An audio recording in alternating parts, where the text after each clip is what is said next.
तो बात कर लेते हैं क्वेश्चन नंबर 6 की, जिसमें बोल रखा है कि यूनियन एंड इंटरसेक्शन निकालना है हमें टू सॉर्टेड एरेज का। तो ये यहाँ पे क्वेश्चन है। अब इसमें क्या है, यूनियन के ही सिर्फ एक एग्जांपल दिया हुआ है, बट हमें इंटरसेक्शन भी निकालना है, तो हम दो डिफरेंट मेथड बना लेंगे। सो इस वाले एग्जांपल को मैंने कॉपी कर लिया यहाँ पे मैंने एक मेथड लिया union intersection of two sets, और सबसे पहले मैं इन दोनों का यूनियन निकाल लूँगा। तो यूनियन बनाने के लिए ये एक मेथड ले रहा हूँ मैं।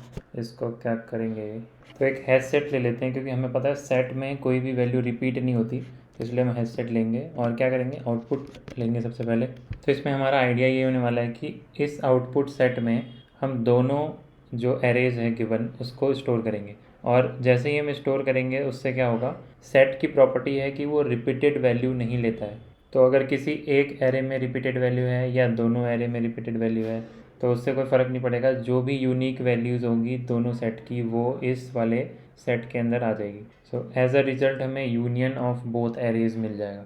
सो इस तरीके से मैंने दोनों जो एरेज गिवन है उसको अपने आउटपुट सेट में ऐड कर लिया है।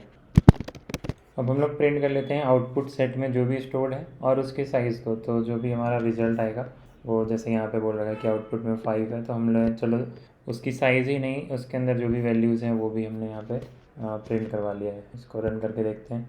सो ये कुछ पहले का आउटपुट आ रहा है, बट हमारा आउटपुट यहाँ से शुरू हो रहा है यूनियन सेट है। यहाँ पे 2 ये जो यूनिक वैल्यूज़ हैं और साइज़ 5 है। तो जैसा हमने लिया था इसका साइज़ 5 ही आना चाहिए था। अगर हम इन दोनों को भी लें तो इसको भी डाल के देख लेते हैं, इसका साइज़ 7 आना चाहिए।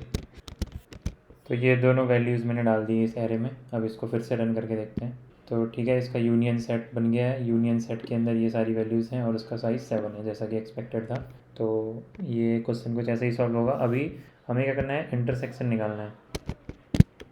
ये कुछ ऐसा इंटरसेक्शन का मेथड बना लिया मैंने, बट अब हम लोग सेम चीज़ इसमें नहीं कर सकते। मतलब जैसे हमने सेट यूज़ किया है, अगर उसमें सेट यूज़ करें तो यूनिक वैल्यूज़ तो दे देगा, बट इंटरसेक्शन का हमें पता है। अगर हम बात करें तो एक एग्जांपल दिखा देता हूँ आपको। ये कुछ मैंने एक छोटा सा एग्जांपल रखा हुआ है कि अगर यूनियन होगा तो उसके वैल्यूज़, जैसे यहाँ पे 1 2 3 4 5 है, तो यूनिक वैल्यूज़ आएंगी। बट इंटरसेक्शन में जो वो यूनिक वैल्यूज़ हैं सिर्फ उन्हीं को रिटर्न करना होता है, और यूनियन में हमें सारा कुछ रिटर्न करना होता है, जो भी कॉमन वैल्यूज़ होती हैं और जो भी मैक्सिमम वैल्यूज़ हैं उन्हें रिटर्न करना होता है। बट इंटरसेक्शन के अंदर सिर्फ जो उनकी कॉमन वैल्यूज़ हैं सिर्फ उसी को रिटर्न करना होता है।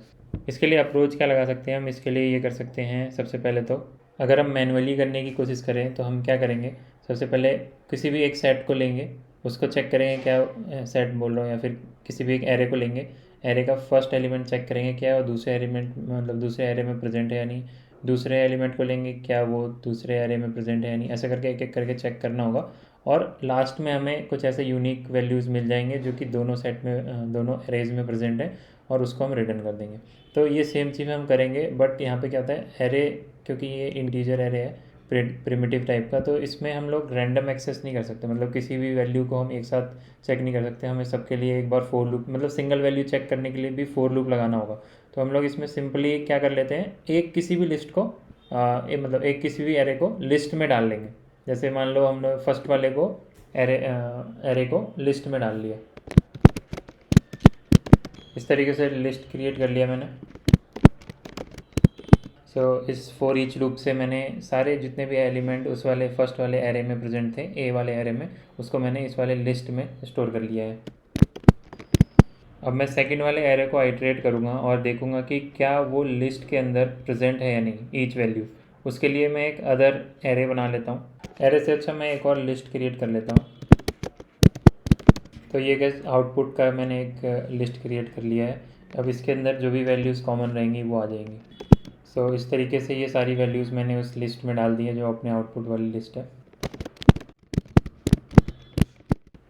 ये स्क्रीन पे पूरा प्रोग्राम है। इसके अंदर इंटरसेक्शन का मैंने आउटपुट भी ले लिया है। जो भी आउटपुट रहेगा वो यहाँ पे प्रिंट हो जाएगा, और जो भी उसकी साइज़ रहेगी वो यहाँ पे आ जाएगी।